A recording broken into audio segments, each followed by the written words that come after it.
Roby, Chief Excellence Officer at Inspire Journey Consulting. And I have with me here Ann Bigging, co-founder of Healing Hotels of the World and activist extraordinaire. So, Ann, I love that. thank you again for your time. Being part of the healing community and something that you have really spent so much of your time working on your own healing journey, and I love that because you walk the walk. Thank Um, you. of course, can you tell us some of your favorite things that you do for your own self care? Yes, many things. Going from singing rock songs from the 70s, sometimes grabbing my guitar and making my own little songs like Yeah. this, and being very silly. I think probably the most silly person in my office, where everybody is a lot younger than I am. But really, on a more serious way, I do yoga and meditation every day, and this is not a must. It's I love it. My soul and my body are screaming for that. So it's just my mind follows the demand of my soul and my bodily system. So that's one thing. And eating healthy, of course, it's a given. The last 30 years of my life at least or more. And that is also to support the demand of my body. And so I have my own healing practices. I learned many different tools from many beautiful teachers. I love particularly the inner child work. Mm-hmm. Found it very effective, even in my age, to go back and find, the inner child's pain, and I take myself into my arms and listen. And there's a beautiful book, I forgot the name, but Inner Child, everybody will find it. I think, one of the most effective healing practices. If you really are, listen, you have to become quiet and don't expect anything but listen for what your inner child has to say. Amazing. Give it love, listen to it, and do it every night, and let it scream, let it cry, and just love it. That That's is beautiful. I'm going to need to know more of that. Yeah, I'll tell you. It's in America, we would say a game changer. For me, it was a game changer.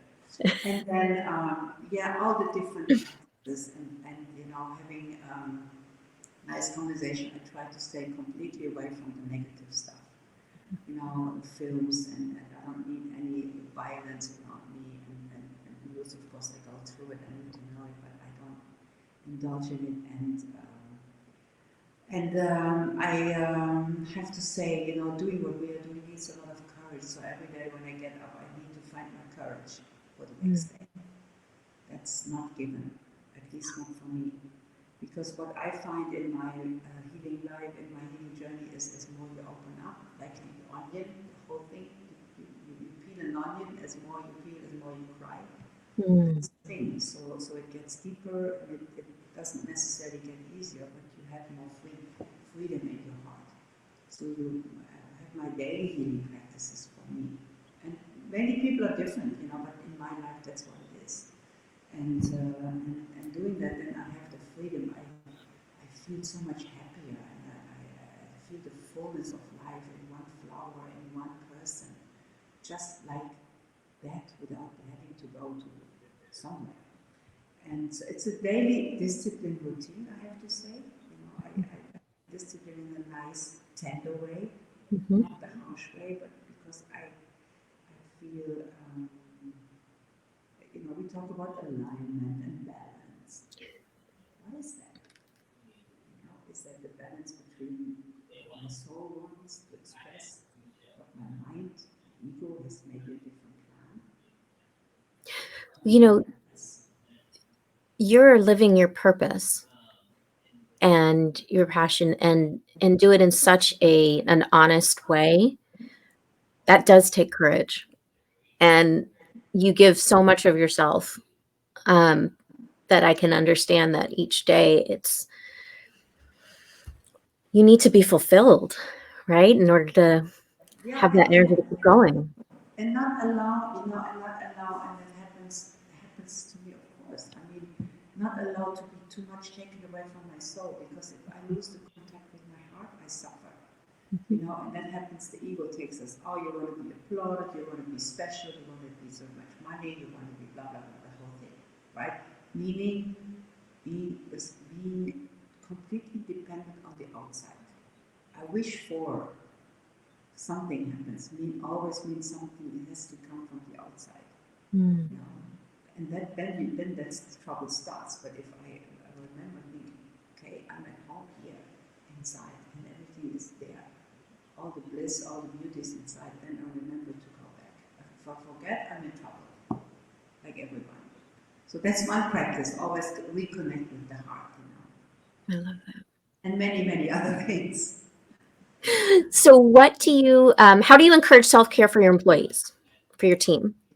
Oh, my team. Oh, we right now we are so busy, we don't do so much meditation. We do meditate a lot together as a team. We speak completely open, and we invite each other to share whatever is to share. There's no, we never know who the boss is on what day.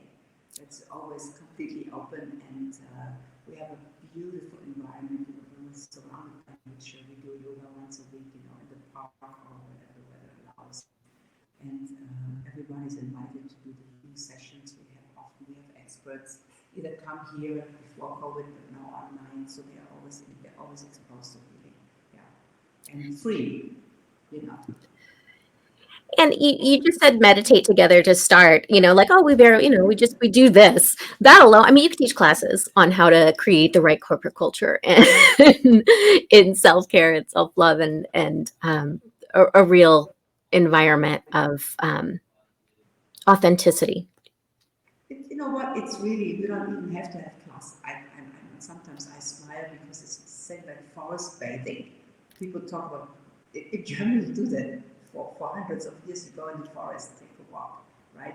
And now it's called forest bathing, but anyway, that's a different story. But with the team, I mean, it's so simple. It's just love people. You don't have to take a course to love Mm. people.